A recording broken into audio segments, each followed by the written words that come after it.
Buenas tardes a todos. Habla la doctora Guarniz. El día de hoy va a comenzar primero el doctor Fernández con lo que es la presentación de la clase y posterior a ello yo voy a hacer la presentación un poquito más detallada del sílabo y con la ejecución del acta va a ser considerada la asistencia, ya que si no, no van a llenar el acta como parte del grupo pasado que no lo ha hecho. Así que, jovencitos, al menos vamos a dar por empezada la clase con el doctor Fernández. Doctor, le he dado el confitronaje, me dice si tiene algún problema, sino para que pueda comenzar. Hola, buenas tardes. ¿Doctora? Sí, buenas tardes. Ya está. ¿Qué tal? Buenas tardes. Bien, buenas tardes. Un saludo a todos. Doctora Guarniz, coordinadora del curso, docentes del curso de epidemiología y estimados alumnos. Vamos a, en esta oportunidad, abrir el curso haciendo una clase introductoria respecto a la epidemiología clínica. Voy a compartir pantalla para iniciar ya la presentación.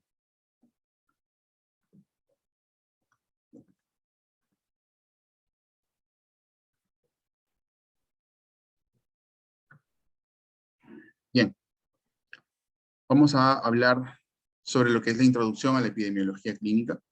Ya, mi nombre es Jorge Fernández Mogollón y vamos a mencionar algunos conceptos básicos para poder conocer acerca de esta área, ¿no? La epidemiología clínica estudia la frecuencia con la que las enfermedades aparecen en diversos grupos de gente y por qué causa. Por lo general, todos ustedes están llevando una formación médica, ¿no? En pregrado, para poder devolverle la salud a las personas. Sin embargo, de forma individual, es decir, ¿no? Sin embargo, la epidemiología clínica tiene un enfoque más poblacional, ¿ya? Justamente se encarga de determinar, devolver la salud a aquellas personas de la población, ¿sí? Tiene un enfoque más grupal, tiene mucha ligación a lo que es la salud pública, está muy de la mano, y no solamente eso, sino que también permite ver estrategias adecuadas para poder tomar las mejores decisiones en salud pública. Por otro lado, la información epidemiológica sirve para proponer y evaluar estrategias, como bien decía, de prevención de enfermedades. Está muy abocado a lo que es la medicina preventiva, porque recordemos que la prevención es mucho más importante que varios gramos de tratamiento que muchas veces es bastante engorroso, y como tratamiento de los pacientes. O sea, está refiriéndose a la medicina basada en evidencias, a las guías de práctica clínica que de alguna manera van a permitir, pues, conocer el manejo adecuado de varias patologías, ¿no?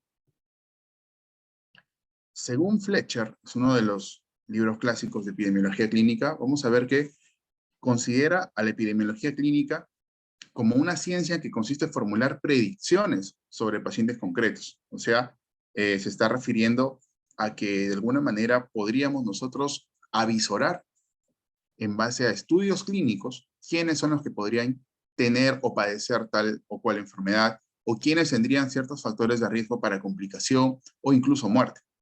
Todo ello basado en estudios epidemiológicos, estudios de medicina basada en evidencia, como vengo diciendo.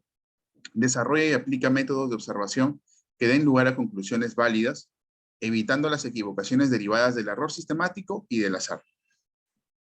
¿A qué se refiere con este punto? Es que muchas veces las personas de a pie que no conocen algunos aspectos básicos de epidemiología consideran que, pues, porque a él le hizo bien un determinado tratamiento, ¿sí? Cree que al resto de pacientes también tiene que hacerles tan igual de bien, o tiene que ser igual o mejor o peor. ¿En qué se basa eso? Justamente en estudios que tienen como referencia grupos de cientos de participantes, de miles de participantes, de estudios multicéntricos, no solamente de un solo lado, sino también de varios hospitales, varias ciudades, varios países, como fue el caso de la ivermectina por el tema de COVID-19, que justamente tomó estudios multicéntricos al respecto. Por lo tanto, eso no es derivado del error sistemático y del azar, porque para poder llegar a esa conclusión tenemos que decir que la muestra que se obtuvo fue una muestra adecuada, que los estudios que se hicieron de una forma adecuada para poder extrapolar el resultado que se obtiene en el estudio que estamos leyendo para poder decir, ah, ya, perfecto. Esta conclusión sirve para poder yo como médico aplicar ese resultado en mi población de estudio, porque es válido. Epidemiología clínica deriva de la medicina clínica y de la epidemiología. Obviamente es un mix. Es clínica porque trata de encontrar una respuesta a casos clínicos, preguntas clínicas, ¿no? Y ese es el fin de todo, devolverle la salud a las personas. Y guiar la toma de decisiones clínicas con las mejores pruebas disponibles. No es con cualquier prueba disponible, no es con cualquier artículo disponible, con cualquier artículo que sale a publicarse en PubMed o cualquier artículo que sale a publicarse en Google Scholar, en Google Académico, no necesariamente, ¿sí? Es epidemiología. ¿Por qué? Porque muchos de los métodos utilizados para responder a esas preguntas han sido creadas por epidemiólogos. Por lo tanto, siempre los epidemiólogos han sentado las bases de la investigación, han sentado las bases de los métodos de investigación que vamos a ver a grosso modo más adelante para poder hacer la investigación y basarnos en medicina basada en evidencias. Hay un par de conceptos que siempre los vamos a ver en epidemiología y se llaman pues incidencia y prevalencia, ¿ya? Ambos denotan presencia de la enfermedad, ¿sí? En un determinado contexto, tiempo, espacio y persona. Puedo hablar de incidencia de los casos de dengue, puedo hablar de prevalencia de los casos de dengue, de igual manera para cualquier patología que yo quiera estudiar. Pero no es igual, el contexto no es el mismo. Por lo tanto, vayamos a ver qué significa cada uno de ellos. La incidencia son básicamente los casos nuevos. Y hago mención, hago hincapié, me detengo, porque muchas personas creen que es lo mismo. Creen que es el estado de enfermar. Sí, tiene que ver mucho con la enfermedad, con la presencia de la enfermedad, pero el contexto es distinto. Incidencias son casos nuevos y prevalencias son casos antiguos, por así decirlo, casos que se han estado acumulando. Es técnicamente la presencia de casos nuevos más casos antiguos. Eso es prevalencia. Incidencia, repito, solo casos nuevos. Cada caso nuevo o incidente se integra al grupo de prevalencia y permanece hasta la recuperación o la muerte. Vamos a ver un ejemplo bastante práctico para poder entender mejor esta diferencia de conceptos. Las prevalencias son, como su fórmula lo dice ahí, número de casos existentes sobre el total de participantes. Y las incidencias, número de casos nuevos durante un seguimiento sobre el total de participantes. Es un cociente entre ambos. Imaginemos que estamos haciendo un seguimiento por varios meses, 2, 4, 8, 14, 19 meses, a 9 pacientes para una determinada enfermedad, ¿sí? 9 pacientes para una determinada enfermedad. Vamos a ver, por ejemplo, casos prevalentes. ¿Cuántos casos hay? Vemos que el paciente, cada círculo negro es un caso, ¿ya? Vemos que el participante 9, el 8, el 7, el 6 y el 5 presentan positividad al caso que estamos evaluando. O sea, estamos hablando de 5 participantes. ¿De cuántos? De un total de 9 participantes. Por lo tanto, prevalencia es 5 sobre 9 igual a 0,55. Las incidencias y prevalencias por lo general se denotan en porcentajes, lo multiplicas por 100 y ahí te sale una prevalencia del 55,5% o casi 56%. Y para las incidencias tenemos el número de casos nuevos durante el seguimiento sobre el total de participantes.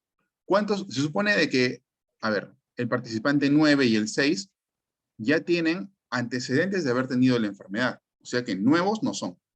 ¿Quiénes son los que recién están debutando con el problema? El 8, el 7 y el 5, ¿verdad? Porque el 9 y el 6 ya venían teniendo la enfermedad desde hace un tiempo atrás. Por lo tanto, la incidencia, que son casos nuevos, son el 8, el 7 y el 5, ¿ya? O sea, 3 del total de 9. Y vamos a la fórmula que nos dice incidencia 3 sobre 9 igual a 0,33 multiplicado por 100 sería 33,3%. ¿Sí? Eso es lo básico de incidencia y prevalencia. Ahora volviendo al tema de epidemiología clínica, ¿para qué nos sirve? ¿Qué es lo que permite la epidemiología clínica? Permite darle un justo valor a la clínica y a la tecnología para un diagnóstico determinado, ¿sí? De esta manera nosotros podríamos elegir la mejor prueba posible. No es que tiene la última, la tecnología más sofisticada, no basta con eso, porque a veces tenemos que evaluar sensibilidad, especificidad, valor predictivo positivo, valor predictivo negativo, entre otras variables o formas de poder medir la capacidad diagnóstica de esta prueba, ¿ya? Optimizar el recurso de los, optimizar el uso de los recursos clínicos, perdón, razonar lógicamente en la atención de los enfermos y a no dejarse llevar ciegamente por impresiones, estimaciones, sensaciones. La medicina no es una ciencia que funciona en base a presentimientos, en base a creo que va a ser así, tengo la corazonada de que va a pasar esta circunstancia. No, todo siempre está basado en datos y cifras objetivas para poder tomar una decisión, la mejor decisión. Permite, como dije, seleccionar las mejores pruebas, interpretarlas correctamente, elegir la mejor secuencia de estrategias diagnósticas y juzgar más objetivamente los resultados. Tenemos que tener un pensamiento más crítico. No todo lo que está en Internet es bueno, no todo lo que te dicen es cierto, ¿sí? Imagínense ustedes, por ejemplo, están leyendo el libro de Harrison, ¿no? Seguramente de medicina interna, o lo van a leer desde en clínicas, o ya están empezando la etapa clínica. Harrison, pues, es un clásico de la medicina interna, ¿no? De acá a cuando ustedes se gradúen, o de acá a unos, el tiempo que ya estén ejerciendo la carrera, probablemente ya no vayan a leer Harrison, salvo algunos conceptos básicos o algunos manejos básicos, pero ya no podrían volver a mirar a Harrison. Tendrían que buscar las últimas guías de práctica clínica, tendrían que buscar el último journal que salió en el New England o en Lancet para poder tomar la mejor decisión, ¿ya? Entonces, para eso siempre tenemos que tener un pensamiento más crítico al respecto y no quedarnos con lo que ya tenemos, porque el conocimiento en medicina siempre está cambiando. Comprender mejor lo que se encuentra en las publicaciones médicas periódicas, lo que les vengo diciendo. Discernir los trabajos que vale la pena recordar que aquellos que sería mejor olvidar, porque si supieran, no todo lo que está en el mar de información, de mar de publicaciones, repito, es necesariamente válido o hay que hacerlo tal cual. Hay que ver muchos aspectos, si la población obtenida ha sido adecuada, si la intervención ha sido una intervención válida, si se usaron verdaderamente los filtros para poder llegar a una conclusión importante. Transferir los resultados de la literatura a la atención de pacientes. Finalmente, ese es el fin, ¿no? Todo lo que leamos permite justamente tomar nuestras decisiones en salud y otorga la justa dimensión a las observaciones clínicas. Además, cuando ustedes lleven el curso de metodología de investigación, no sé si ya lo habrán llevado, siempre te hacen una pregunta, ¿no? Tienes que traer un tema para investigar. La pregunta es, ¿qué investigo? Justamente la epidemiología, en base al conocimiento que te brinda sobre un tema determinado, tú puedes identificar dónde es que está ese vacío de conocimiento, ¿ya? Muchas personas a veces tienen siempre esa duda, ¿no? ¿Qué hay para investigar? No todo está investigado. Tenemos que tener bastante intuición para ver qué es lo que está faltando, porque a veces somos parte del mismo sistema de salud, vemos siempre lo mismo todos los días, pero nos falta una mirada desde otra óptica, para que nos permita ver qué es lo que está pasando. Por ejemplo, vemos que siempre hay colas en las atenciones, vemos que siempre las emergencias paran llenas, ¿no? ¿Qué es lo que está llevando esos factores? Ya se ha hecho un círculo vicioso que tanto se repite en el país, en Latinoamérica, que ya más bien es frecuente ver eso, ¿no? Pero con un análisis más crítico podríamos de repente encontrar ese vacío de investigación para poder aportar justamente, porque ese es el fin de la investigación, aportar conocimiento para la mejor toma de decisiones. Nos permite plantearnos preguntas de investigación, identificar estrategias metodológicas para realizar investigación también. Por lo tanto, ya estamos entrando a uno de los brazos más importantes de la epidemiología, que es la investigación científica. Es la principal actividad realizada por el hombre para promover el avance del conocimiento y eliminar prácticas o creencias mal fundadas. Recordarán ustedes el famoso dióxido de cloro, por ejemplo, ¿no? Que fue muy usado por ciertos sectores, pero que fue con la evidencia totalmente desterrado. Y sin ir muy lejos, la misma ivermectina, los mismos corticoides que se usaban en la primera ola, que se creían más bien que tenían un efecto antiinflamatorio, ¿no? Porque finalmente los corticoides son antiinflamatorios, pero se pensaba por plausibilidad biológica que el fin era bajar la inflamación a nivel pulmonar. Sin embargo, estábamos de alguna manera inactivando la respuesta inmunológica que iba a combatir la cascada de la inflamación dada por el virus. Entonces, más bien, había más perjuicio que beneficio. Por lo tanto, gracias a investigaciones, a estudios científicos, se dieron cuenta de que muchos de los pacientes por COVID-19, por ejemplo, que llevaban en estadios moderados o severos, previamente ya habían tenido un uso de corticoides.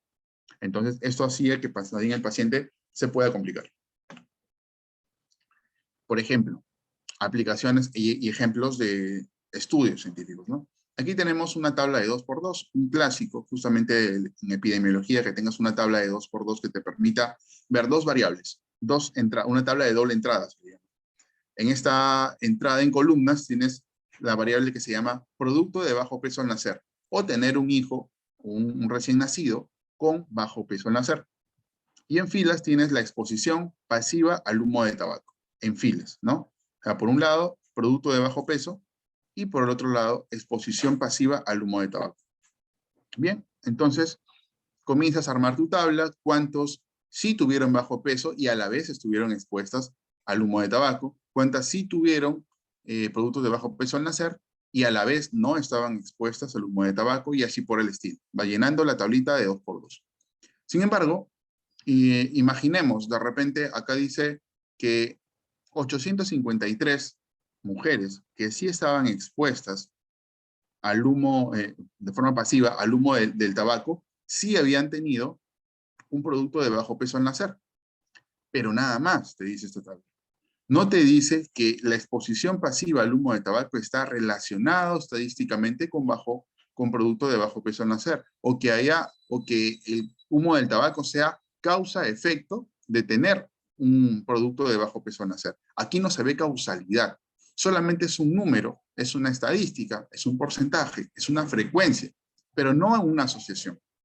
¿Sí? Por lo tanto, hay que tener cuidado con esta información, porque estamos acostumbrados a generalizar y nos vamos a lo que nos dice la mayoría, o más del 50%, y dice, ya, si más del 50% es así, todos son así, ¿no? Y extrapolamos a toda la población el dato que justamente tenemos que analizar con muchísimo cuidado, porque no necesariamente debe ser cierto. Otra aplicabilidad, analizar la efectividad de una medida de intervención, ya sea preventiva, terapéutica o rehabilitadora. Por ejemplo, acá tenemos un gráfico en el cual tenemos 3 barras, ¿no? Tanto en el eje X con respecto al eje Y. En el eje X, ¿qué tenemos? 3 intervenciones que se han hecho de distintas formas. Y por otro lado, tenemos en el eje Y porcentaje de personas que dejaron de fumar. ¿Qué dice el título? Notificación de los interesados respecto al abandono del tabaco tras un año de seguimiento. O sea, han hecho 3 intervenciones distintas a personas para ver con cuál de las 3 intervenciones tuvieron mejores resultados para encontrar personas que dejaron de fumar. Tenemos un grupo de personas que recibieron un grupo control, ¿ya? A las cuales no se les dio nada. Al otro grupo les dieron un consejo más un folleto informativo. Al otro grupo les dieron un consejo más un folleto más una demostración del daño que te causa el CO2 o el monóxido de carbono. Entonces, estamos viendo comparativamente el efecto o el impacto que tiene con respecto a dejar de fumar sobre los tres tipos de intervenciones que se han hecho, ¿no? O sea, esa es una forma gráfica de mostrar un resultado de 3 intervenciones diferentes. Otra más, compresión radicular, o sea, entre las vértebras hay las salidas, ¿ya? Las radiculopatías, a la emergencia de los nervios periféricos. Compresión radicular con indicación quirúrgica y elevado riesgo. ¿Se opera? No se opera. Los que se operan sobreviven 87% y fallecen 13%. Los que no se operan curan espontáneamente 50%, mejoran parcialmente 30% y no mejoran 20%. Y así por el estilo. De esta manera, la epidemiología nos permite tomar decisiones. Y no solamente tomar decisiones, sino también tener un análisis crítico, como les vengo diciendo, respecto de la literatura científica. No es que vas a leer un paper, no es que vas a leer un PDF que encontraste por ahí y ya le vas a creer, necesariamente. Hay que analizar, toda una metodología que te permite ver justamente cómo vas a interpretar o a tomar los resultados que te da justamente ese estudio. Eso lo vamos a ver en la parte de lectura crítica al final del curso. Sin embargo, ya se pueden ustedes dar cuenta de que no es tan sencillo de leerlo y adaptarlo, sino que tenemos que pasar por un filtro riguroso para poder nosotros tener un criterio de aceptación de lo que se está diciendo. En resumen, la epidemiología clínica permite fundamentar la práctica de la medicina basada en evidencias. Y la medicina basada en evidencias no es más que la presentación de artículos científicos, de paper, de investigaciones, ¿no? Para poder hacer un paper, tienes que saber qué tipo de estudio es el que estás leyendo. Por lo tanto, ahí dice diseños clínicos epidemiológicos o tipos de diseños epidemiológicos. Hay tal cantidad de clasificación de diseños clínicos epidemiológicos como los hay libros en epidemiología clínica, como los hay libros en metodología de investigación científica. ¿Sí? O sea, no hay una forma válida, no hay una forma que digas, ah, ya, esta clasificación es la que vale, esta es la oficial. No, hay, la interpretación que se les da por cada autor es diferente. Por lo tanto, vamos a ver algunas, o la que yo considero particularmente que es la más didáctica para efectos del curso, ¿no? Estrategias metodológicas. Según las estrategias metodológicas, tenemos una intervención o un estudio experimental y un estudio observacional. Para algunos autores, los experimentales están metidos dentro del grupo de observacionales, porque al fin y al cabo tienes que observar. Pero vamos, la diferencia no va por ese lado. La diferencia es la siguiente. El estudio experimental principalmente se está refiriendo a una intervención. Por ejemplo, tienes dos grupos, ¿ya? De niños de una población X, una comunidad X, en las cuales quieres ver cómo es que mejoran su lavado de manos, ¿sí?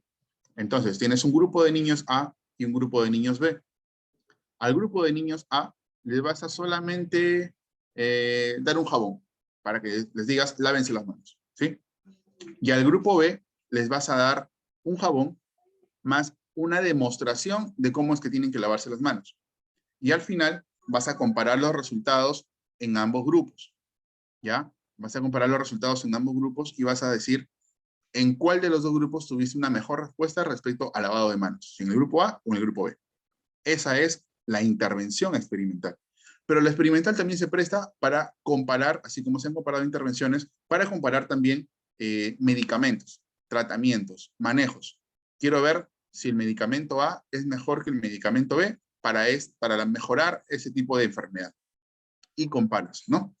Y la parte observacional te va a incluir estudios de tipo, por ejemplo, transversal. Recordarán ustedes los estudios, el corte transversal en anatomía, ¿no? El corte transversal es en un solo momento.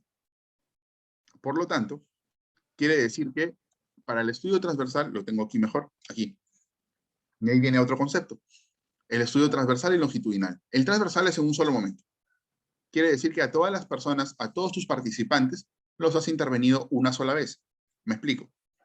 Imagina que tienes una población para hacer una encuesta de 100 personas, ¿ya? A estas 100 personas, ya sea que te hayas demorado un día, una semana, 15 días, un mes o más, a cada persona le has hecho una sola vez la intervención o la encuesta, ¿ya? Ese es un estudio transversal, porque a cada persona lo has intervenido una sola vez y lo has hecho en un determinado momento, no en un determinado día, sino en un determinado momento. A comparación de ello, el estudio longitudinal está refiriéndose a aquellos estudios en los cuales los mides 2 veces o más de una vez a una persona. Por ejemplo, el ejemplo clásico, ¿no? Vamos a empezar una clase en algún lugar, un taller en algún lugar, y pues dicen, saquen una hoja y vamos a hacer un pretest. Hacen el pretest y es una intervención. Hacen la clase y después de la clase hay un post-test. Entonces, a cada persona le estás midiendo más de una vez. Pueden ser 2, pueden ser 3. Regularmente son 2, ¿no? Pero son las mismas personas a las cuales se les ha medido el problema más de una vez. Esos son estudios longitudinales. ¿Por qué? Longitudinalmente los han medido más de una vez. Y el transversal es en un solo momento. Ahora, hay jerarquías, pues, de la evidencia. No es igual un reporte de caso que un caso sin controles. Me explico. De abajo hacia arriba, lógicamente que vamos a ver, la opinión de expertos es lo más básico que hay. No he dicho lo peor, no he dicho lo más malo. No, he dicho lo más básico. ¿Por qué? Primero porque la opinión de expertos se respeta, ¿sí? La experiencia que tienen muchas personas es muy importante y es válida. Sin embargo, comparado con, ahí viene el detalle, comparado con estudios científicos que ven cientos de miles de pacientes en múltiples lugares, en múltiples hospitales, en muchos países del mundo, lógicamente, pues que la opinión de expertos va a quedar solamente limitada a la opinión de aquellas personas, digamos, del ámbito donde se realiza este experto, ¿no? Si experto tiene 50, 100 pacientes, solamente su experiencia se basa en la obtenida a través de estos 50 o 100 pacientes. Entonces, eso es lo más básico. Luego vamos a reporte de casos. Reporte de casos es, por ejemplo, cuando tienes un caso. Digo esto ¿por qué? Porque ustedes pueden tener en sus manos, les va a llegar tarde o temprano, múltiples papers, te van a compartir PDFs, ¿no? En los cuales, pues, tienes que tomar tú la mejor decisión. Reporte de casos es un caso de importancia, un caso de interés que a alguien le vio, digamos, bastante relevancia publicar. Por ejemplo, vieron una malformación congénita, ¿ya? La cual es bastante rara en el mundo y solamente hay muy pocos casos publicados sobre ese problema y lo encontraste justamente haciendo tu internado o haciendo tu serums. Entonces dices, mira, vale la pena publicar este artículo, tienes fotos, te has documentado, tienes resumen de la historia clínica, perfecto, públicalo como reporte de caso clínico. Pero ojo, es un solo caso clínico. Ya se darán cuenta que de dónde viene la importancia de hablar de un solo caso, es porque el caso es raro e interesante saber de él. Otro caso, o reporte de caso, das un medicamento, ¿no? Y ese medicamento es muy rara vez que produce una manifestación de evento adverso, ¿no? De reacción alérgica. Y lo hiciste, lo viste, le hizo unas lesiones características típicas en el paciente, lo documentaste, lo fotografiaste, perfecto. Vale la pena publicar ese caso. Estudio de casos, de serie de casos. Los estudios de serie de casos ya son varios casos interesantes, ¿sí? O casos que un conjunto de personas tienen particularidades en común y aprovechas en publicar.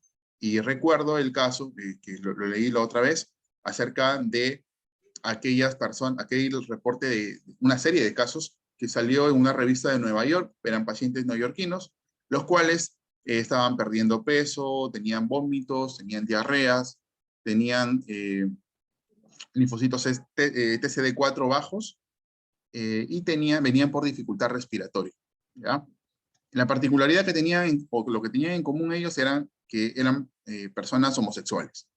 Entonces, así estábamos frente a la primera serie de casos publicada por VIH. Estos pacientes venían por dificultad respiratoria ya que estaban haciendo neumonía por Pneumocystis carini, típico de los pacientes con VIH en cierto momento. Por lo tanto, entonces así encontramos el primer reporte de serie de casos por VIH, por ejemplo. Interesante, ya sabemos todo el antes y el después que causó en la medicina el VIH. Estudio de casos y controles, lo vamos a ver más adelante a detalle. Cohortes también lo vamos a ver más adelante a detalles. Ensayos clínicos aleatorios y controlados, también vamos a hablar algo. Y las revisiones sistemáticas y los metaanálisis, ¿no? Que son grupos de ensayos clínicos, o sea, lo mejor de lo mejor. ¿Qué dije? Las series de casos describen una experiencia de un paciente o de un grupo de pacientes, perdón, serie de casos. En estos estudios frecuentemente se describe una característica de la enfermedad que sirven para generar, por ejemplo, nuevas hipótesis. ¿Por qué es que les da solamente a los homosexuales, por ejemplo, el tema del VIH, ¿no? Claro, porque lógicamente ya se pudo ver que al inicio del problema, pues, le llamaban la peste rosa, ¿no? Porque solamente era en personas homosexuales, pero ya conforme pasó el tiempo, se expandió mucho más incluso a las personas heterosexuales, lo que ya conocemos hoy en día, ¿no? La gran limitación de ese tipo de estudios es, en definitiva, la ausencia de un grupo control. Claro, no estamos comparando, solamente estamos diciendo las características determinadas de un grupo puntualmente. Serie de casos, por ejemplo, embarazo gemelar monoamniótico, experiencia de una serie de casos en el Hospital Padre Hurtado, ¿no? Ahí tenemos, por ejemplo, el título de un paper, una publicación de una serie de casos.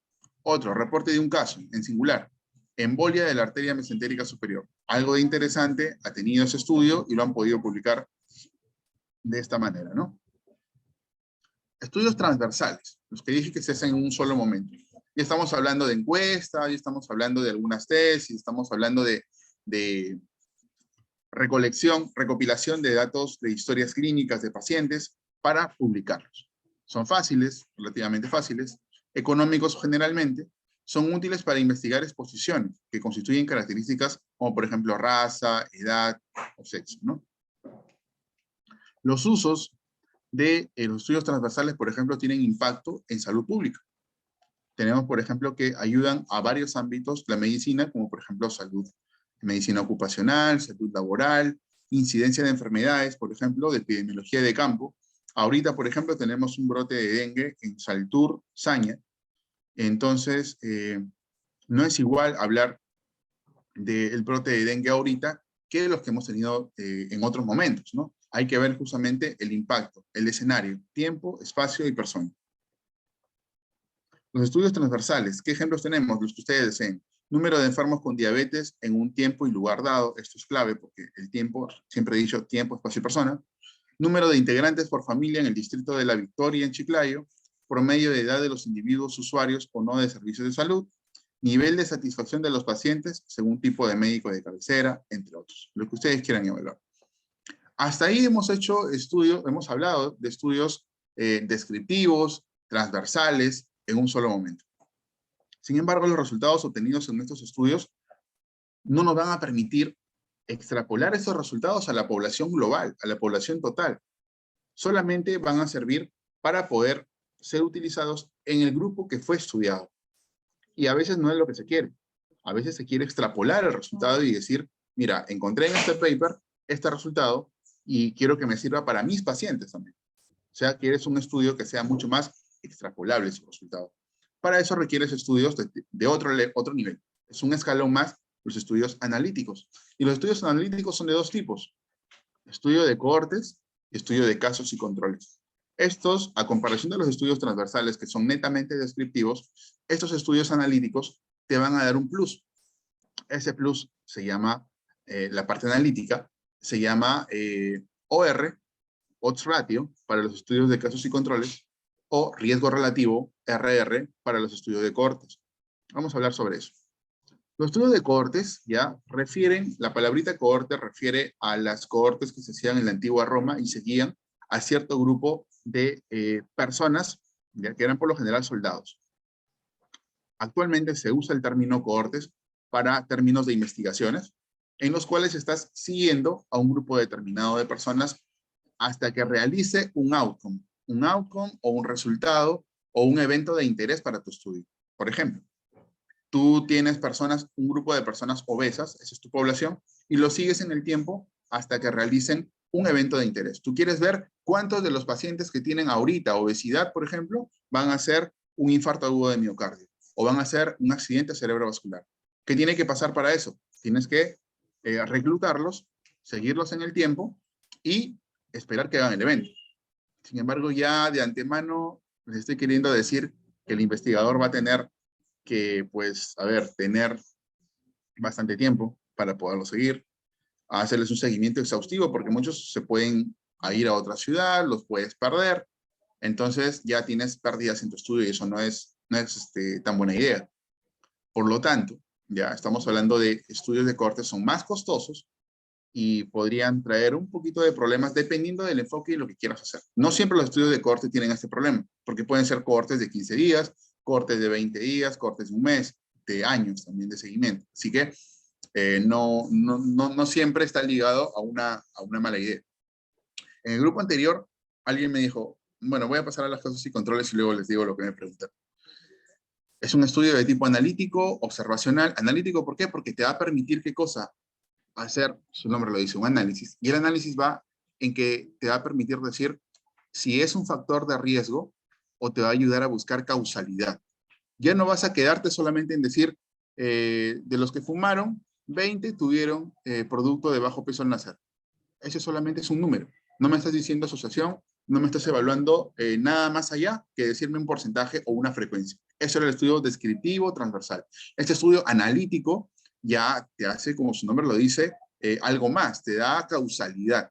Y eso es lo que a los que trabajamos en salud Nos interesa saber, queremos ver justamente si, a ver, tener un nivel de instrucción, tienes bajo, intermedio y alto, ponle bajo, te va a ayudar digamos, estar ligado a presentar una enfermedad como, por ejemplo, a consumo de sustancias tóxicas, ¿ya? Y ese plus te lo dan los estudios analíticos. Vamos a verlos. Función, evaluar posible existencia de relación causa-efecto, causalidad, asociación estadísticamente significativa. Los sujetos no presentan la enfermedad al ser incluidos, ¿sí? Tienes que esperarlos en el tiempo hasta que hagan el evento. O sea, si vas a esperar que el obeso haga un infarto de miocardio, no es que ya tiene el infarto agudo de miocardio, sino es que lo va a hacer en el transcurso del tiempo. Tú tienes que seguirlo. Se clasifican en grupos expuestos y no expuestos. Son seguidos durante un periodo de tiempo y se comparan las tasas de incidencia. Como ya hemos visto hace unas diapositivas atrás, la incidencia son los casos nuevos. Obvio, te vas a permitir ver incidencias. ¿Por qué? Porque si lo vas a seguir en el tiempo, tú vas a ver que, por ejemplo, tras un año de seguimiento, tuviste una incidencia solamente del 5%, por ejemplo, de los casos, ¿no? O sea, ¿por qué? Porque lo estás siguiendo en el tiempo y vas a ver quiénes son nuevos al infarto de miocardio, a la enfermedad cerebrovascular que tú estás queriendo ver en el tiempo. Por ejemplo, ahí tenemos población objetivo. Dije que eran expuestos y no expuestos, ¿verdad? Por ejemplo, expuestos a la obesidad, no expuestos a la obesidad. Expuestos a la obesidad, que hagan infarto de miocardio, o sea, que enfermen, y que no hagan infarto de miocardio. Y no expuestos a la obesidad o no obesos, que hagan la enfermedad y que no hagan la enfermedad. ¿Sí? Esto siempre, esto es clave. Compara siempre. No es que yo estoy comparando solamente a los que fuman a ver cómo les va, si hacen infarto o no, sino que tengo que compararlo con los que no fuman. Porque hay gente que no fuma, que sí te va a hacer infarto también. Entonces tienes que saber sopesar ambas circunstancias, ¿no? Entonces, vamos a hablar ahora de el impacto que tiene cómo es que se ven. Siempre se ve con una tabla de doble entrada, ¿no? Enfermos y sanos, expuestos y no expuestos.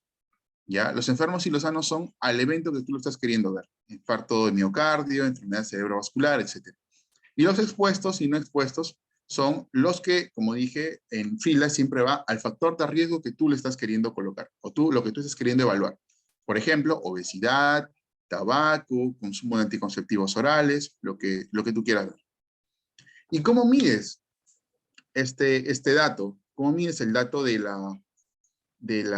resultado del estudio de cohorte? Finalmente todo se centra en un dato, el riesgo relativo, o RR. Y el riesgo relativo es el cociente de la incidencia de los que estuvieron expuestos sobre la incidencia o casos nuevos de los que no estuvieron expuestos, ¿sí?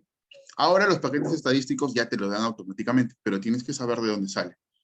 Así tenemos que el RR o riesgo relativo, cuando es más de 1, te indica que hay asociación o hay causalidad, hay causa-efecto, ¿sí? Si hablaste sobre la variable obesidad versus infarto agudo de miocardio y te sale un RR mayor de 1, perfecto. Quiere decir que el ser mayor de 1 ya te está dando una asociación causal positiva a la enfermedad, o sea, es verdadero. La obesidad es un factor de riesgo para causar infarto agudo de miocardio, en el ejemplo que les vengo diciendo. Si te sale 1, quiere decir que no hay asociación causal, y si te sale menor de 1, por el contrario, no es un factor de riesgo, por el contrario, es un factor protector de la enfermedad, ¿sí? Principales usos de los estudios de cohorte: medir la incidencia de una enfermedad, y hemos dicho que la incidencia se puede medir con estos estudios de cohorte porque los está siguiendo. Permiten la cuantificación del riesgo a través del riesgo relativo que les he mostrado, el RR. Estudian la historia natural de la enfermedad. Qué bonito. Sirve para poder seguir cómo va evolucionando la enfermedad sobre todo las enfermedades nuevas. Ojo con este dato, luego voy a volver a mencionar. Exploran el efecto de exposición de baja frecuencia poblacional. Entonces, pasó el tiempo y pues, como se darán cuenta, no es tan económico, no es tan sencillo hacer un estudio de cohortes, de seguimiento, sobre todo de largo tiempo. Entonces dijeron, ¿por qué no lo hacemos al revés? ¿Por qué no vemos a la gente que ahorita tiene el infarto de miocardio y les preguntamos en el pasado si fumaron? o si consumieron algunas sustancias tóxicas, sin perder la validez, claro. Así puede ser. Entonces es más fácil hacer un casos y controles porque ya tienes a las personas, no tienes que esperar que el obeso te haga un infarto, sino es que ya tienes al infartado y le preguntas si fue obeso. O ya tienes al infartado y le preguntas si en el pasado estuvo expuesto al humo de tabaco. Entonces ahí viene la diferencia con los estudios de cohorte. La cohorte siempre son prospectivas, ¿sí? Hay una cohorte que se llama de Framingham, ya en otro país están haciendo una cohorte de Framingham que sirve para ver, y está viendo como 3 o 4 generaciones de familias en las cuales los están siguiendo. Imagínense, es un estudio grande, tremendo a nivel mundial. Se llama la cohorte de Framingham. Y los estudios de casos y controles, a contraposición de las cohortes que son prospectivas, los casos y controles siempre son retrospectivos. O sea, repito, ya tienes el evento hecho, ya hizo el infarto, ya hizo el accidente cerebrovascular, y tú preguntas por el factor de riesgo en el pasado. Señor, ¿usted fumaba? ¿Usted consumía esto? ¿Usted tomó ese tratamiento? Y así por el estilo. Tanto en expuestos como en no expuestos. Lógicamente que el estudio de casos y controles, ya, como su nombre lo dice, hay casos y hay controles. Por ejemplo, los casos, ¿quiénes serían? Los que ya hicieron el evento. En este caso, los que ya hicieron infarto de miocardio. Los que ya hicieron accidente cerebrovascular. Ellos son los casos. Comparado con los controles. Los controles son aquellas personas que no han hecho ese evento, pero te sirve de balanceo, de contraposición, porque no puedes hablarme solamente de las personas que hacen el problema, sino háblame también de una contraposición, repito, porque hay personas que son no obesas, pero han hecho infarto de miocardio, ya sea por otras causas. Entonces, de esta manera te permite sopesar casos versus controles. Y a los dos les vas a preguntar en el pasado si estaban expuestos o no expuestos al factor de riesgo que tú estás queriendo buscar. Ahí está. Enfermos y no enfermos. Las personas que ya hicieron el evento, tú les preguntas, señor, ¿estaba expuesto o no estaba expuesto? Y según eso vas armando tus datos, tanto a los que han hecho el problema como a aquellos que no lo han hecho el problema, ¿sí? Y así tenemos análisis de los datos. Tenemos enfermedad coronaria, por ejemplo, fumar con enfermedad coronaria que te va a llevar, lógicamente, a un infarto de miocardio. Tanto para los casos como para los controles, para los que hicieron el problema, como para los que no hicieron el problema, versus fumaron o no fumaron. Hasta aquí tienes una tablita netamente descriptiva, nada más. No hay asociación acá porque todavía no has corrido la parte analítica. Y la parte analítica del estudio de casos y controles, ¿cuál es? Les mencioné una vez, era el odds ratio o el OR. Aquí está, odds ratio, mencionado.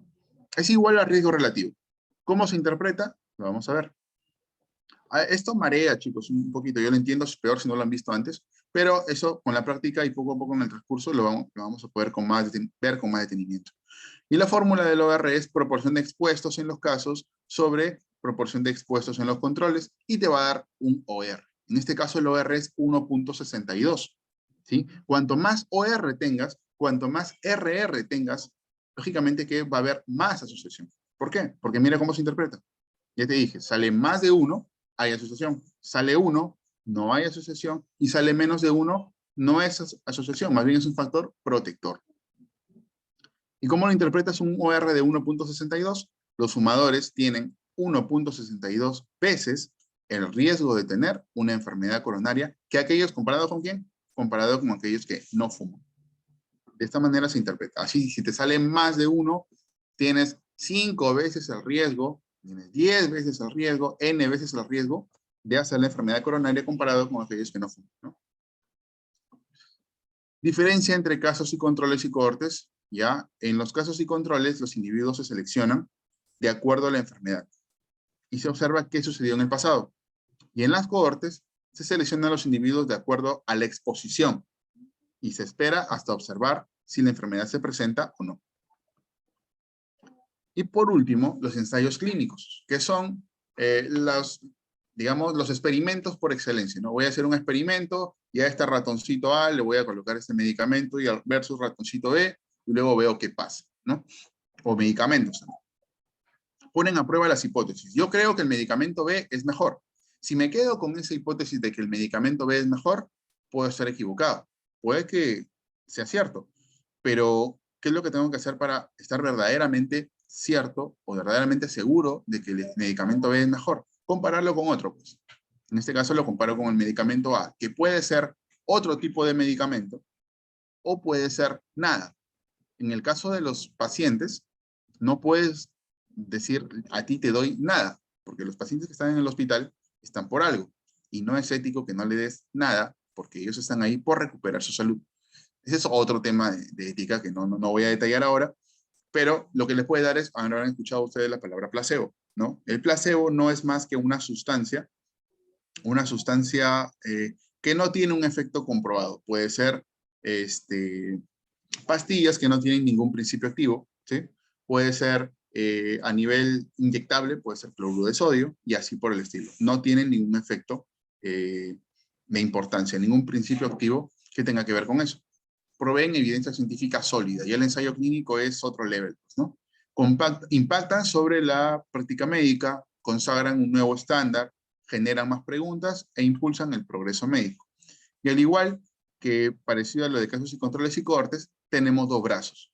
Un brazo le llamamos al grupo de experimento, al cual a este grupo de personas les vamos a dar el experimento lógicamente que queremos ver, el medicamento que queremos demostrar su efectividad, compararlo con también un grupo control. Como les dije, ¿es otro medicamento o es placebo? ¿Ya? Entonces, aplicamos la variable independiente, o sea, aquella intervención que queremos hacer, y observamos si en el tiempo se produce o no se produce un efecto, tanto a quien le diste tu intervención como a aquel que no le diste tu intervención.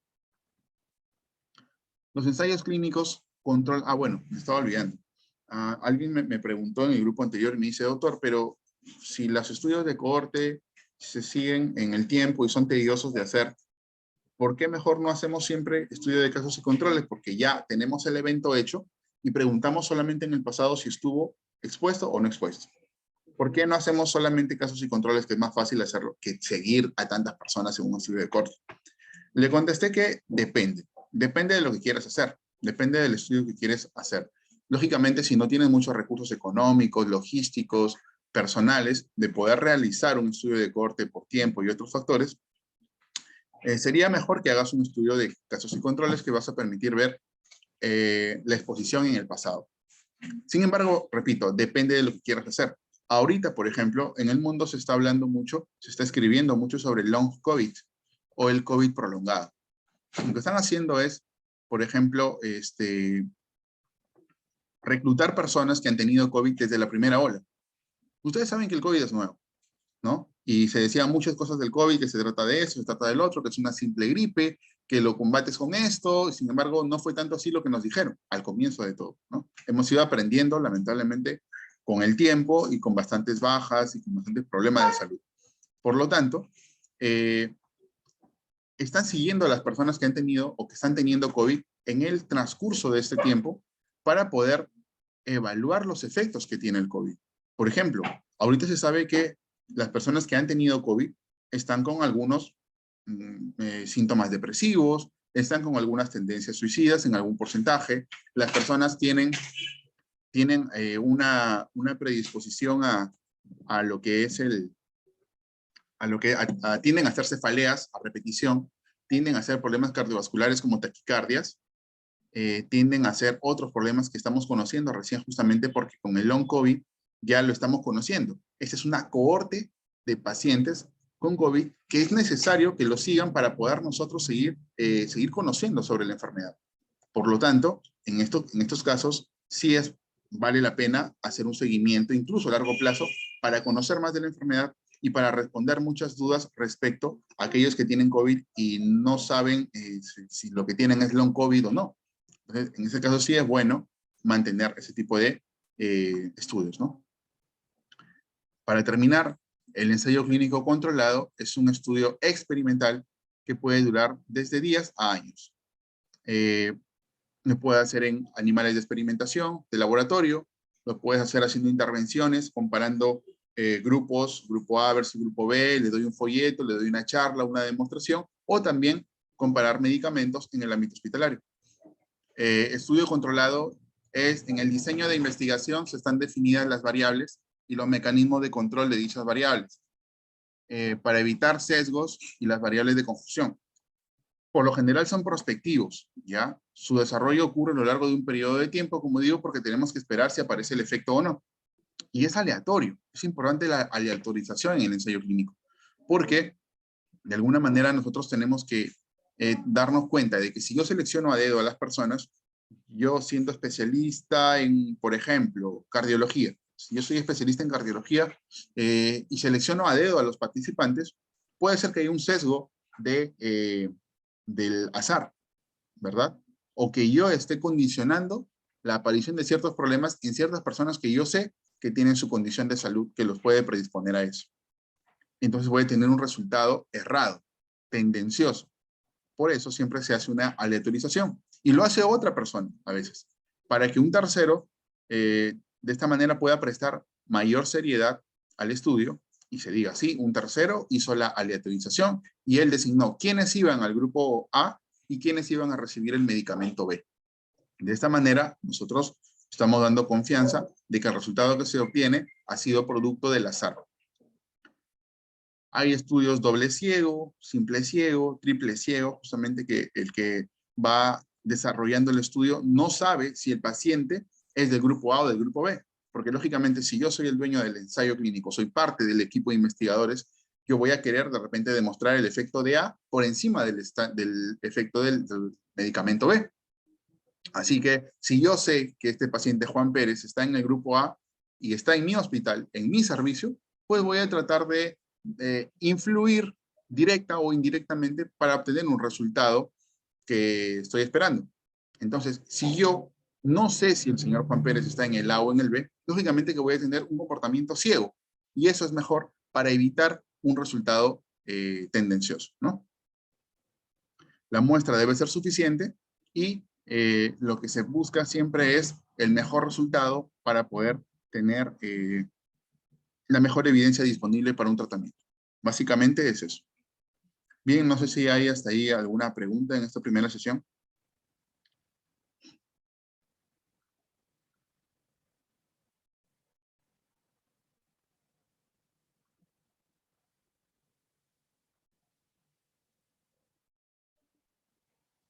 Todo claro, doctor. Listo, gracias.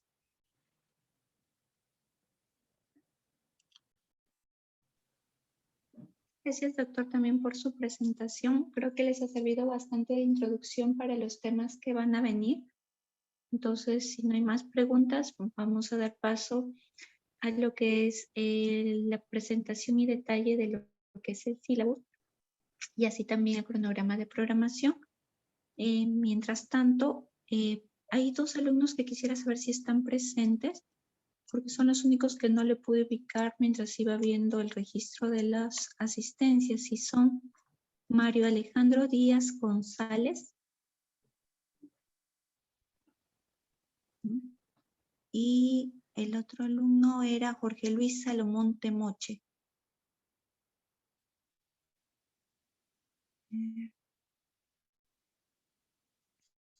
Ok, entonces les doy como ausentes de una vez para guardar la asistencia. Muy bien, entonces vamos con lo siguiente. Al momento voy a empezar a compartir el sílabus para empezar a hacer el detalle. Voy a usar mi otro equipo para que se pueda compartir. Un momento, por favor.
Muy bien, jovencitos. Entonces vamos a comenzar. A varios de ustedes ya los he visto, me parece que en el ciclo pasado, en otro curso, y a otros sí, pues no los he llegado a conocer. Entonces, en esta unidad vamos a ver, en este semestre, perdón, vamos a ver el curso de epidemiología clínica. El doctor ha hecho una introducción bastante, en este caso, accesible para la información que ustedes van a ir desarrollando durante las siguientes clases que vienen y durante el curso. Entonces, lo que yo ahorita voy a hacer es terminar de complementar en lo que ya se ha subido en la plataforma y que es en relación al sílabo de este curso. La exposición del doctor justo nos ha servido también para recordar los planteamientos que se dan en este caso en los objetivos para este curso y que esperamos de que pueda, como dice, calar mucho mejor la información en ustedes. Entonces vamos a comenzar. Entonces, este curso va a ser repartido en 2 sesiones durante la semana.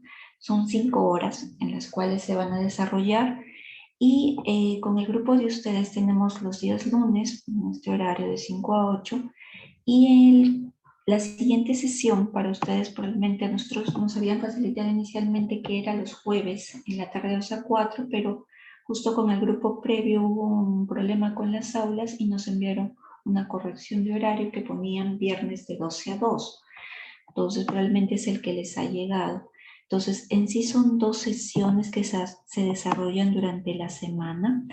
En sí empieza el día de hoy y es hasta el 9 de julio que termina el curso. Mi persona es la coordinadora del curso y conmigo están apoyándome el doctor Fernández, que ahora lo han conocido ustedes con su brillante presentación.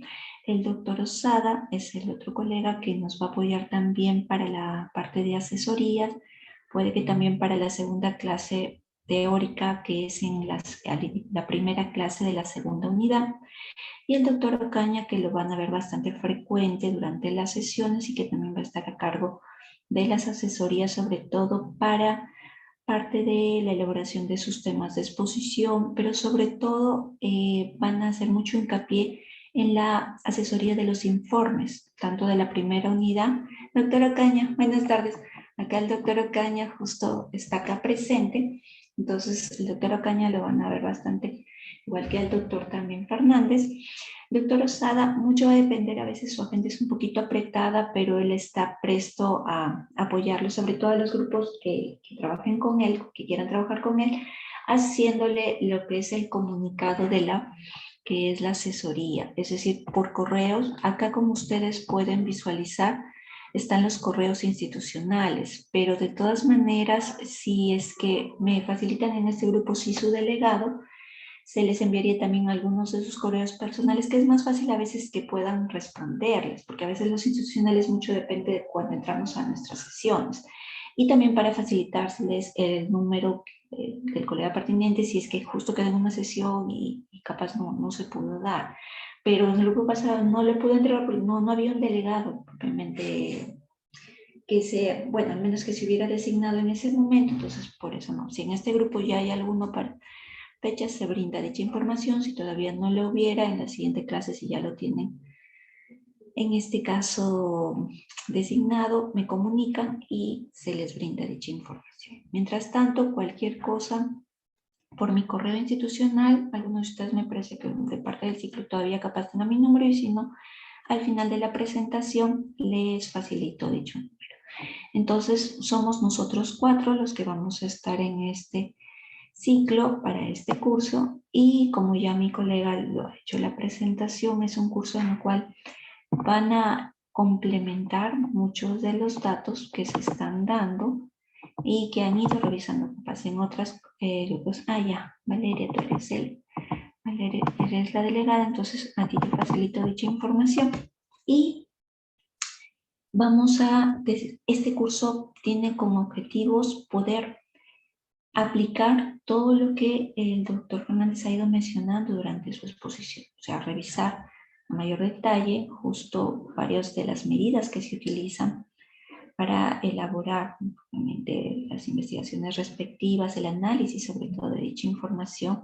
El objetivo de este curso es de que ustedes puedan discernir de manera crítica la información que están revisando, determinada patología crónica o infecciosa, y que sobre todo la puedan utilizar de manera adecuada en su práctica clínica que ha empezado. Entonces, es importante para ello tratar de revisar la mejor información posible y, como dijo el colega, es obviamente con bastante práctica. Entonces, lo que se busca en esta unidad es eso, que la parte de la medicina basada en evidencia pueda ir de la mano con parte de lo que es los diferentes temas para abordar a un paciente, tanto en su manejo de diagnóstico y tratamiento, y siempre guiándonos por criterios éticos.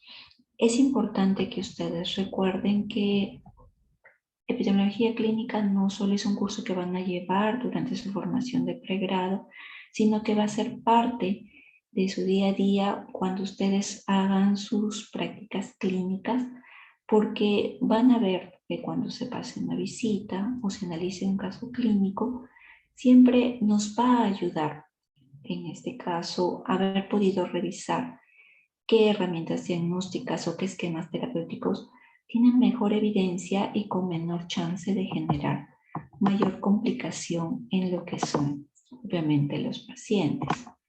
Entonces, en este caso, justo mi colega ya les está compartiendo, por favor tomen nota también de esa parte para que en este caso no haya mayor problema y puedan ustedes, como dicen, estar asesoradas la mayor parte del tiempo. Entonces, vamos a ver que este curso lo vamos a dividir en 3 partes, son la unidad 1, 2 y 3. En la primera es la parte de introducción a lo que es la epidemiología en sí, y la segunda unidad va a estar dedicada sobre todo a lo que es medicina basada en evidencias y su búsqueda respectiva, y lo que es la tercera unidad, la parte de lectura crítica. Entonces, ¿cómo se van a hacer las valoraciones respectivas? En el cronograma que se le va a presentar a continuación, vamos a ver que vamos a tener sesiones en las cuales van a ustedes participar de manera expositiva, manera de seminario, de un tema designado, como lo vamos a ver a continuación, y van a haber sesiones en las cuales van a ustedes presentar el informe de sus análisis que han ido discutiendo con los diferentes colegas o con mi persona para presentarlo a lo que es a la plenaria. Se va a valorar el informe escrito. En la primera unidad son 2 informes, tanto el informe de brote epidemiológico de la zona o localidad en el tiempo que hayan designado con su asesor, y el otro es el informe de una enfermedad endémica o una enfermedad pandémica que ustedes hayan decidido obviamente analizar. Entonces, la primera unidad se rige por esos 2 informes, se promedia la nota de dichos informes y eso tiene un peso de 40%. La observación en taller es lo que vamos a hacer durante todas las clases en sí, tanto en las cuales vayamos trabajando sobre su informe, tanto en las que ustedes, tras haber escuchado la exposición del grupo designado para tal día, empiezan a hacer sus aportes o sus preguntas y aportes respectivamente. Entonces, eso va generando un promedio durante la unidad y tiene un 30% de lo que es su calificación. El seminario se refiere a lo que el grupo presenta en su exposición. Si justo a esta unidad el grupo no le tocó exponer, se considera obviamente parte de las intervenciones que ha hecho durante dichas exposiciones, porque no se va a tomar examen pre o post la clase de seminario, así que lo que vemos es sus participaciones. Hay muchos que son tímidos, hay muchos que son bastante proactivos y les gusta hablar en varias oportunidades, entonces, pero lo importante es que participen, ya sea con preguntas, ya sea con aportes, ya sea con ambas partes, pero eso es lo que se busca. Y el examen escrito tiene en sí un 20%. Generalmente, antes hacíamos práctico y teórico, en esta se está dejando solamente escrito, y para lo cual participamos todos los colegas en la elaboración de su examen. Entonces, eso es en relación a la primera unidad. La segunda unidad sigue el mismo esquema de valoración, pero vamos a presentar acá solo un informe, nada más, que es el informe en la cual ustedes presentan desde su pregunta pico que ustedes designaron y la cual se va a ir trabajando en las diferentes sesiones de la segunda unidad, cómo fue su estrategia de búsqueda en las diferentes bases de datos, cómo utilizaron sus gestores bibliográficos y cuáles son los estudios con los cuales ustedes decidieron quedarse para la lectura crítica de la tercera unidad. Hasta ahí es el informe de la segunda unidad, que es uno solo. Pero acá sí tenemos varias sesiones en las cuales una solo está dedicada al análisis de las preguntas que formula cada grupo y cómo se pueden mejorar dichas preguntas si es que hay algunas que todavía no están, como dicen, muy idóneas para lo que es la investigación respectiva. Y se va trabajando propiamente los análisis porque hay muchas veces que hay dificultades, a veces con los conectores o el tipo de bases o los permisos. Entonces eso, las diferentes clases post, la parte teórica del seminario, con los colegas que estén ahí se pueden trabajar o, como les dije, con las asesorías que puedan tener extra fuera de los horarios ya designados por los colegas, pero tras haber coordinado con ellos, porque como dicen, cada uno tiene también su agenda a veces un poquito ya estructurada. Pero lo que sí, todos, en verdad, quieren colaborar para poder apoyarlos en lo que más se pueda. Ahora, en la tercera unidad es la lectura crítica. En la lectura crítica es solo un informe en la cual ya tratan de llegar a presentar una respuesta a lo que ustedes plantearon el ciclo pasado y en otros ciclos. Incluso había un plus para que fuera del informe que presentaban, en lo cual, por ejemplo, se habían quedado con 10 artículos, se habían repartido entre los 5 o 6 integrantes que tenía el grupo el análisis crítico de cada uno de ellos, y al final probablemente llegaban a la conclusión de que en relación a lo que habían revisado podían apoyar o estaban no o discordaban con lo planteado al inicio, pero había un plus, muchas veces hasta un poquito más, del grupo que incluso se iba un poquito más allá y llegaba a presentar hasta una carta al editor considerando toda la información que se ha dado. En sí el informe no llega a carta de editor. Si el grupo decide presentar al final una carta de editor, como le digo, ese es un plus en relación a lo que presentan. En sí el informe termina solamente con el análisis crítico de los estudios que les quedó de la segunda para la tercera unidad y que ustedes realizaron en base a lo que estuvieron ustedes indagando. Entonces solo hay un informe en la tercera unidad. Si quieren al final terminar con una carta de editor, ese es un extra, ¿ok?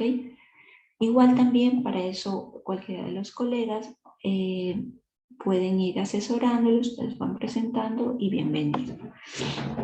Entonces, para lo que es en este caso las evaluaciones respectivas, vamos a ver que generalmente lo de la tercera unidad tiene un poquito más de peso, pero es porque tiene bastante importancia para nosotros que se pueda lograr ese objetivo de poder llegar a realizar una crítica adecuada de la información que ustedes están revisando y que puedan ustedes poder resolver la interrogante que se plantearon durante la unidad.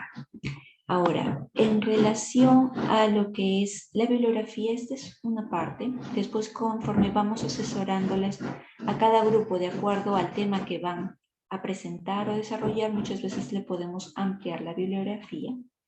Y lo que es esta sección es parte de cronogramas. También en la plataforma he subido cronograma, en este caso mucho más detallado, de lo que vamos a ir desarrollando y de acuerdo a las sesiones. Este era el referencial que les hace recordar por qué determinadas sesiones no hay clases. por las diferentes festividades que pueden haber, pero como ven, en la primera sesión, que es la del día de hoy, solamente estaba programado lo del sílabo y la clase magistral. Ya a partir de la siguiente sesión empezamos con los seminarios taller. Para esto, lo que se va a hacer es, según la lista que contando, no sé si los 2 alumnos que han faltado se han retirado o no, pero si han faltado por X motivo, probablemente puedan acoplarse a un grupo. Entonces, en sí hay 2 opciones. Se forman los grupos por orden alfabético. Los grupos son de 4 a máximo 5 integrantes, nada más. Y si es por orden alfabético, empezamos así. El primer grupo es el primer tema de medidas frecuentes, el segundo grupo, medidas de asociación. Los grupos que formó, en este caso la delegada, lo anexa para que podamos tener la relación de cada grupo y podamos saber cómo podemos incluso distribuirlos para cuando hacemos las calificaciones respectivas o las asesorías respectivas. Entonces, si por X motivo dicen, no, ya tenemos un grupo formado por afinidad porque ya sabemos cómo trabajamos, ya, etcétera, etcétera, entonces igual su delegada me dice, tenemos esta relación formada ya por afinidad que se tiene desde hace tiempo y es y hemos hecho un sorteo utilizando la aplicación para que les salga un poquito más imparcial dicha designación y tenemos esta designación. Ahora, ¿todos van a exponer en una unidad? No. Puede que se queden 3 o 4 grupos sin exponer. Se sigue para la siguiente unidad. Cuando se terminan de exponer todos los grupos, empezamos con los voluntarios. Si es que dicen, oye, un grupo que dice, prefiero no sorteo, mi grupo quiere ser voluntario. Ah, ok. Entonces, vamos por eso. Pero si dicen, no, volvemos a hacer sorteo, no hay ningún problema. En todo el curso, por lo menos 2 exposiciones cada grupo debe tener. Entonces, muchas veces lo que hacíamos para la tercera unidad, como eran en este caso los temas de análisis crítico, de estudios de diagnósticos, de prevención, de pronóstico, de tratamiento, lo que hacían muchas veces es que se unían con esos. A ver, mi conexión sale un poco inestable. Si en algún momento se escucha, me avisan para conectar el otro sistema. Entonces, eso es lo que se hacía, pero por lo menos en el curso 2 veces tiene que exponer cada grupo, nada más. Ahora, ¿cómo vamos a calificar? Esta es la ficha de evaluación para seminario. En sí es para el grupo expositor, pero si justo en esa unidad no expuso el grupo, se ve propiamente durante las clases sus intervenciones. Y para la ficha de evaluación, en este caso de manera individual, porque sabemos que a veces el grupo puede plasmar en su informe algo muy bonito, pero a veces durante la presentación hay algunos que tienen mejor desenvolvimiento, hay otros que capaz no tanto, pero cuando se hace pregunta y respuesta lo defienden a capa y espada sus temas porque se ve que lo conocen, entonces por eso es que tenemos estas 2 valoraciones, tanto del informe que ustedes envían por escrito a nuestro correo institucional, si es que justo el que está calificando ese día, que sé yo, es mi colega, el doctor Ocaña, le envían a su persona con copia a la mía. Si justo le tocó al doctor Fernández, le envían al correo de mi colega con copia a mí. ¿Por qué? Porque ya hemos tenido algunos casos que a veces han llegado y a veces correos que se han amontonado, entonces no tenían nota, entonces, pero como sí se tenía resguardo que se envía la copia, entonces se coloca la calificación respectiva, para que en ningún momento se vean perjudicados.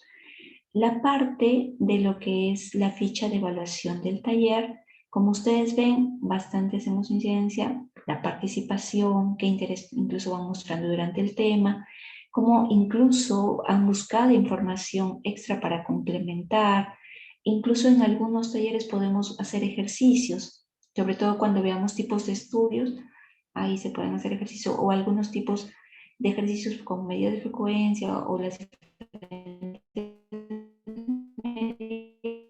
también ahí vemos también de completo, sino que a veces solo es un ejercicio donde se anexa a la plataforma y solo para que coloquen sus respuestas respectivas y nada más. Y cómo extrapolan lo que justo se ha trabajado en la parte teórica en la parte práctica. Y finalmente, esta es la ficha de evaluación del informe. Entonces, se ve la parte de redacción, sobre todo la calidad de información, cómo la han organizado y sus referencias. Lo que es para la parte de búsqueda bibliográfica, sobre todo esto es para la segunda unidad, vemos si cumple o no. Sobre todo, todos los pasos que vamos a ir viendo en la parte teórica, desde que se formula la pregunta hasta cómo se hace la parte de la búsqueda. Esto lo vamos a usar, pero para la segunda unidad. Acá sí quiero que ustedes tengan en consideración estos puntos, porque en la hojita de cronogramas que les voy a compartir ahorita, esta hojita del cronograma está un poquito más detallado, pero en sí sigue casi las mismas fechas, que es lo que se mostró en lo que es el sílabo. Y acá hacemos, ¿por qué hemos hecho un poquito más de detalle? Por el hecho de que lo que vamos a tratar de hacer bastante hincapié es que haya chance de que ustedes puedan realizar las preguntas, o en este caso tener un poquito más de asesoría para las elaboraciones de sus análisis. Entonces, por eso es que hay algunas sesiones en las cuales puede que terminemos antes de tiempo y quede algo de tiempo para que con el colega que está en la sala se pueda hacer algún tipo de comentario, asesoría o formular las dudas que puedan tener. Pero sobre todo para la segunda y la tercera unidad, lo que vamos a tener en algunas sesiones es como una presentación preliminar para que ustedes puedan hacer, como dicen, una presentación previa. Nosotros damos sugerencias y ya para su presentación final quede lo mejor posible para que su nota sobre todo no se vea perjudicada. Entonces, por eso es de que hay algunos puntos que, por ejemplo, acá decimos pregunta pico, pero es para el desarrollo de la parte teórica, y casos de pregunta pico es para que ustedes vayan presentando o formulándose recién las preguntas que quisieran investigar, o mejor dicho, que van a formular durante esta unidad. Y en la parte de la tercera unidad, estas son las compras. En la parte de la tercera unidad, ustedes van a ver que hay dos sesiones, de 27 y 30, que son para las presentaciones del informe. Pero puede que no acabemos en el tiempo, por eso es que estamos dando esas dos sesiones, o puede que haya algunos grupos en los cuales se da algunas sugerencias y se les da los planteamientos para una representación, para, como dice, quedarnos con la nota mejor posible. Entonces, por eso es que estamos dando esta salvedad. Y en este caso de evaluaciones escritas, ahí están detalladas también. Muy bien, hasta el momento, ¿alguna pregunta?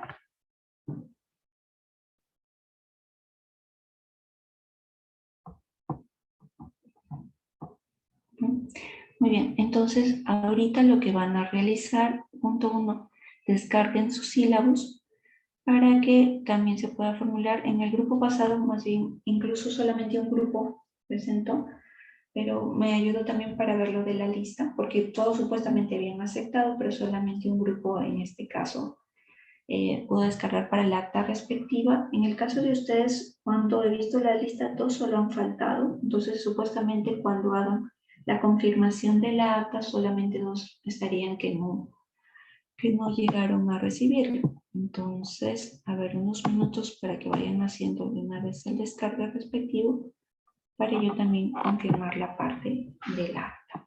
Delegada, los grupos ya lo formaste, ya se formaron, perdón. Sí, doctora, algunos ya me enviaron el grupo, pero faltan algunos nada más. Por el final, entonces. Ya. Okay. Bien. Entonces quedaríamos por aquí. Listo.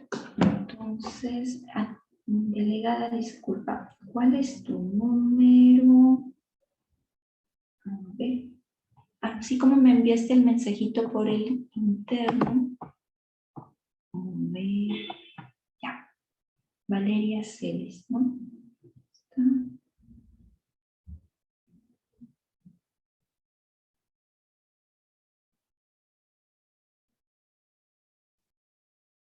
Vale. Valeria, un favor, dame tu número, por favor.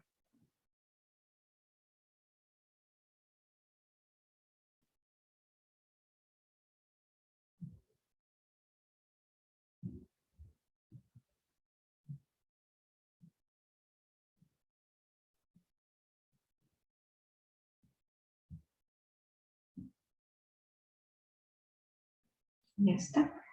Muy bien. Entonces, esto también, mis colegas que están presentes lo van a tener, pero yo igual lo voy a copiar también en nuestro grupo para que cualquier cosa también te pueda comunicar. 8728 6757. Muy bien. Entonces, legada.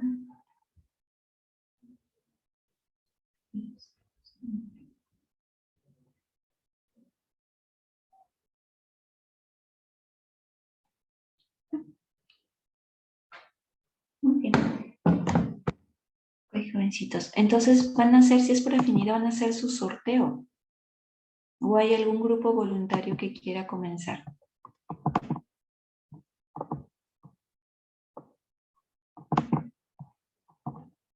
No hay problema, jovencitos. Entonces, ya su delegada cualquier cosa me comunica. Doctora Caña, no sé si algo quiera comentar o algo. Bueno, un momentito, ya. Este es un curso que integra muchas disciplinas, ¿no? Hay que revisar un poco de estadística, ¿no? Metodología de investigación también.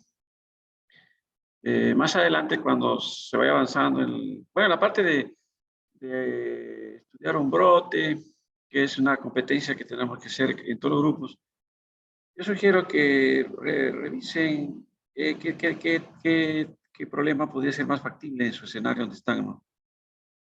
También sobre búsqueda bibliográfica vamos a aprender cómo se hace la estrategia PICO y sus variantes. Va a ser muy útil para rápidamente identificar literatura científica relevante que nos sirva, ¿no? Para muchos propósitos. Respecto a cuando ya ustedes seleccionen artículos científicos y se haga la lectura crítica, ahí sí tenemos que demostrar que dominamos todos los métodos de investigación, ¿no? Yo sugeriría que vayan revisando cómo se hace un diseño descriptivo, por ejemplo, transversal, y sus características que tiene, cómo es un informe de un estudio transversal, por ejemplo, un paper, ¿no? Cómo se hace, ¿no? Cómo se hace un diseño de casos y controles, que habló temprano el profesor, ¿no? Muy importante conocer aspectos de la metodología, de cómo se construye un proyecto o un estudio o un paper con la metodología de casos y controles. También para cohortes es muy importante conocer, ¿no? En caso de estudios transversales, hay que saber cómo se hacen los análisis de los datos, dominar esos aspectos. También en los casos y controles, saber utilizar los indicadores de estimación de asociación causal, como es el OR, ¿no? También en el caso de los de cohortes, dominar la construcción del indicador riesgo relativo, ¿no? Y tiene varios otros indicadores que se desprenden de los estudios de casos y de cohortes, ¿no? Por supuesto, los experimentales son estudios de cohortes. La única diferencia es que se manipula la variable, ¿no? Y se hacen unos ajustes en cuanto a la selección aleatoria y los ciegos que se utilizan para asegurar el mínimo de interferencia o de sesgo en los resultados, ¿no? Si ustedes dominan eso, va a ser muy importante, ¿no? Novedoso va a ser cuando revisemos lo que es las revisiones sistemáticas. Creo que, no sé si habrán hecho alguna clase en cursos pasados, qué cosa es una revisión sistemática. Y también entender lo que será el diseño y cómo se construye un metaanálisis, muy importante. Porque todas estas formas y métodos de investigación cuantitativa que el profesor expuso de manera muy concisa, pero sí bastante claro sus alcances, que hay que tener en cuenta todos esos detalles, ¿no? Tenemos que demostrar que dominamos esta metodología y debe plasmarse en la primera unidad, en un proyecto, en un estudio de un brote, ¿no? En la segunda unidad, saber seleccionar fuentes bibliográficas relevantes. Y en la tercera unidad, saber de esos artículos que seleccionemos, hacer un ejercicio de lectura crítica, ¿no? Que es la aplicación de todo, ¿no? Va a ser muy útil, ¿eh? En el curso pasado, bueno, yo la primera vez que participo, mis grupos tenían 10, 9, 8 artículos de buena calidad. Y ahora les digo, ustedes tienen, son como los mineros. Han ido al río, han lavado bastante arena, una tonelada de arena y tienen 2 gramos de oro, ¿no? ¿Y qué van a hacer con ese oro? Le digo, ¿qué les parece si construyen una joya? Les digo, ¿no? Una hermosa joya. Entonces, con esas lecturas seleccionadas, ellos hicieron varios grupos, varios chicos, una carta al editor, ¿no? Con la información que habían seleccionado. Y le salió una bonita carta al editor, ¿no? Eso se puede hacer como un plus, como dijo la doctora ahora.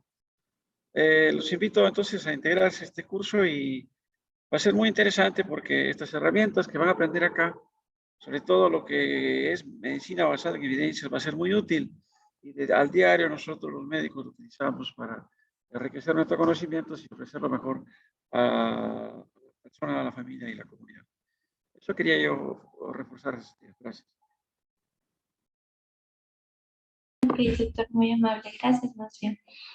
Entonces, como han visto ya, el doctor Fernández, el doctor Ocaña, hay muchas cosas que se va a ir trabajando durante este curso y pues nada, en lo que podamos los vamos a apoyar. En sí, este curso no les he mencionado tanto de la parte, en este caso de rezagados o de jalados y todo eso, porque como en sí mucho se valora el trabajo durante el curso, muchos, la mayoría, o mejor dicho, hasta el momento no hemos tenido jalados, así que solo una vez en un ciclo, pero era porque una alumna faltaba, pero lo bueno es que se puso las pilas y se salvó con las otras 2 unidades, pero hasta el momento no ha llegado, esperemos que no sea el caso, esperemos que los 2 alumnos que han faltado solo sea el día de hoy por motivos de conectividad u otro, y que en los siguientes sí, porque como les digo, se valora mucho su presencia y su participación. Entonces, como justo le estaba comentando también a la delegada del otro grupo que me está escribiendo, en sí, vamos a los grupos que me envíe su delegada presente, por afinidad que se hayan formado, o nosotros igual podemos dar una relación para cada uno de los colegas para asesoría, pero mi persona, el doctor Ocaña, el doctor Fernández, cualquiera de nosotros los que estemos en sala y los podemos ayudar, lo vamos a hacer sin ningún miramiento, por más que no esté en nuestro grupo designado, porque en sí el trabajo que tratamos de realizar es en equipo, así como ustedes también se ayudan entre ustedes para tratar de hacer un mejor trabajo, igual también va con nosotros. ¿Ok, jovencitos? Entonces, pues nada, más bien los únicos que he visto que no han firmado la recepción o lo del acta respectiva son acá, a ver, según lo que me ponen acá, Alarcón Johnny, Albitres Daniel, Bravo Zapata, Bustamante Ariana, Castro Mauricio, Chávez Yarren Lady, Jung Hicks, Wilder Alexander, Cruz Pérez Angie, Díaz González Mario, bueno, él es el que faltó, y Ruiz Ordalini Piero, Salamonte Moche es el que faltó también, o sea, son los únicos que al final no llegaron propiamente a cotejarlo de su, en este caso, sílabus. Ojalá que lo puedan hacer en el transcurso para la siguiente clase poder, en este caso, evidenciarse. Muy bien, entonces, sí, por supuesto, podemos compartir la pantalla. Te lo voy a activar. Listo, ya está. Para que sea lo más legal posible. Sí, para poder hacer el sorteo y para que todo el mundo pueda ver y todos estén conformes. Ok, ok. Transparencia, a ver.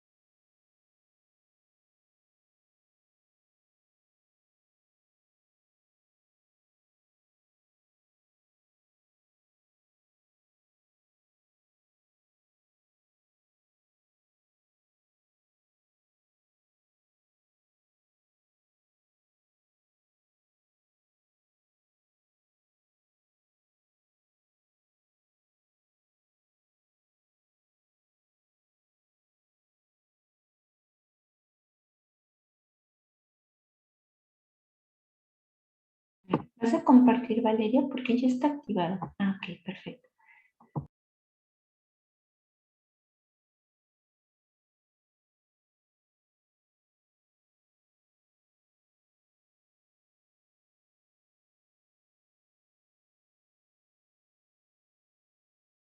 Muy bien.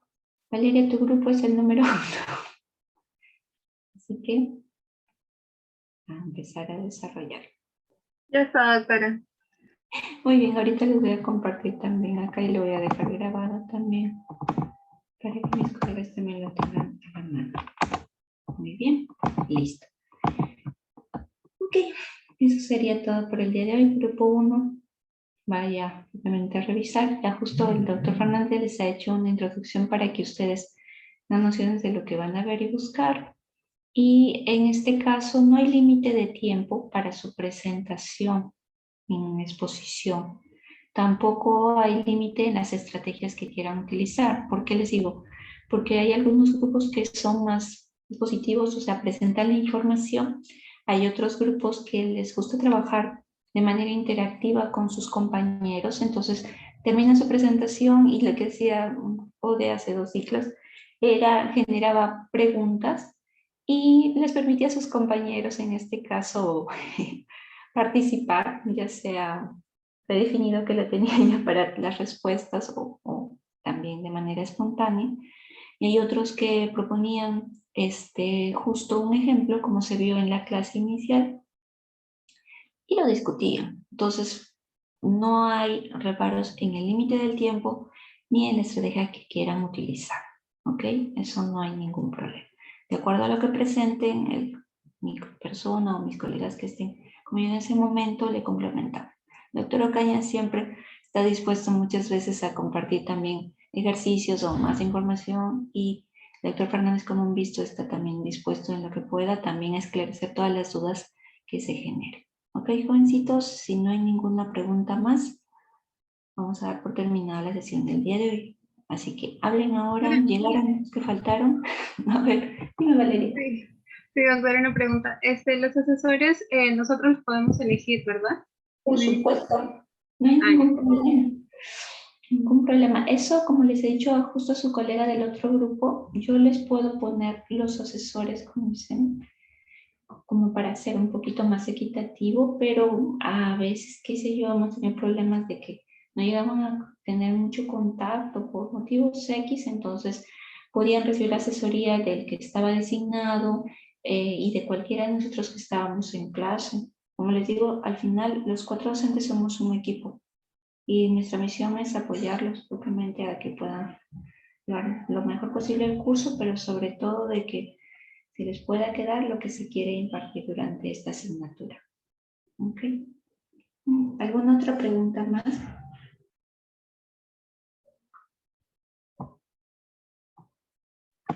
Creo que no, doctora. Gracias. Ah, ya, me había escrito. Pensé que sí te lo había. Ahorita te lo doy. Acá está.